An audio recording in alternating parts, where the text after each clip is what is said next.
Hello student, आज हम ये पढ़ेंगे कि एन फैक्टर डिस्प्रपोर्शनेट रिएक्शन का हम कैसे कैलकुलेट करते हैं। लेकिन उससे पहले कि डिस्प्रपोर्शनेशन रिएक्शंस होते क्या हैं, एक एग्जांपल लेते हैं। इस रिएक्शन में कॉपर की अगर आप ऑक्सीडेशन स्टेट देखो तो यहाँ +1 है, +1 से ये +2 में जा रहा है, यानी इलेक्ट्रॉन लॉस कर रहा है, ऑक्सीडेशन हो रही, तो ये 1 इलेक्ट्रॉन इसने लॉस किया। साइमल्टेनियसली कॉपर +1 से 0 ऑक्सीडेशन स्टेट पे भी आ रहा है, तो ये इलेक्ट्रॉन गेन कर रहा है, इसका मतलब इसने 1 इलेक्ट्रॉन गेन किया। तो गेन मतलब रिडक्शन है। तो जब कोई एक सिंगल एटम किसी भी रिएक्शन में इलेक्ट्रॉन गेन करता है और इलेक्ट्रॉन लूज भी करता है, तो वैसे रिएक्शन को हम डिस्प्रपोर्शनेट रिएक्शन कहते हैं। अब डिस्प्रपोर्शनेट के इक्विवेलेंट निकालते वक्त आपको जरूरत पड़ती एन फैक्टर की। तो अभी मैं तुम्हें एक रूल बताऊंगा जिससे कि हम डिस्प्रपोर्शनेट रिएक्शंस के एन फैक्टर को कैलकुलेट कर पाए। तो रूल क्या है, एक एग्जांपल से इस रूल को एक्सप्लेन करते हैं। मान लेते हैं कि रिएक्शन है मेरे पास आयोडीन, डिस्प्रपोर्शनेट रिएक्शन की, iodine give rise to IO3 minus plus I minus. अब जरा इसको ऑक्सीडेशन स्टेट्स को देख लेते हैं। आयोडीन की ऑक्सीडेशन स्टेट यहाँ पे 0 है, आयोडीन की ऑक्सीडेशन इसमें +5 है और यहाँ -1 है।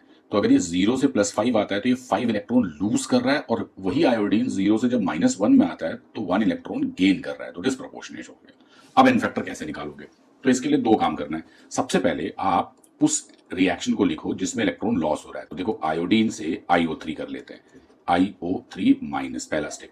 फिर वो रिएक्शन लिखो जहां इलेक्ट्रॉन गेन कर रहा है, तो आयोडीन से क्या गेन कर रहा है, I माइनस। ये तो इजी हो गया, गेन और लॉस के लिए दो डिफरेंट रिएक्शन लिख लिए। अब आप उस एटम को बैलेंस करो जो अपनी ऑक्सीडेशन स्टेट बदल रहा है। एग्जांपल आयोडीन, यहाँ आयोडीन कितने 2, यहाँ आयोडीन कितने 1, तो सिर्फ आयोडीन को बैलेंस करना है, तो यहाँ 2 दे दो। यहाँ आयोडीन 2 है, यहाँ पे आयोडीन 1 है, सिर्फ आयोडीन को बैलेंस करना है, तो यहाँ पे भी 2 दे दो।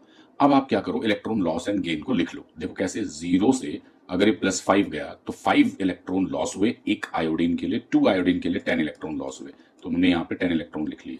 अगेन 0 से अगर ये -1 आ रहा है तो 1 इलेक्ट्रॉन गेन कर रहा है और 2 आयोडीन 2 इलेक्ट्रॉन गेन कर रहा है। तो इस तरह से आप इलेक्ट्रॉन गेन एंड लॉस लिख लो। उसके बाद स्टेप में आपको इलेक्ट्रॉन को बैलेंस करना है, जैसा कि आप रिडॉक्स रिएक्शन की बैलेंसिंग में भी करते हो। तो मैं इस पूरे रिएक्शन को 5 से मल्टीप्लाई कर देता हूं, तो यहाँ पे 10 इलेक्ट्रॉन हो जाएंगे, यहाँ भी 10 थे, बस इतना इजी है। अब आप क्या करो, ऐड कर लो।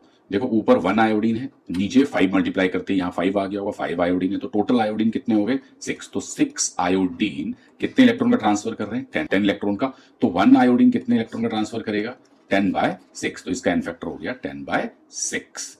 इजी है।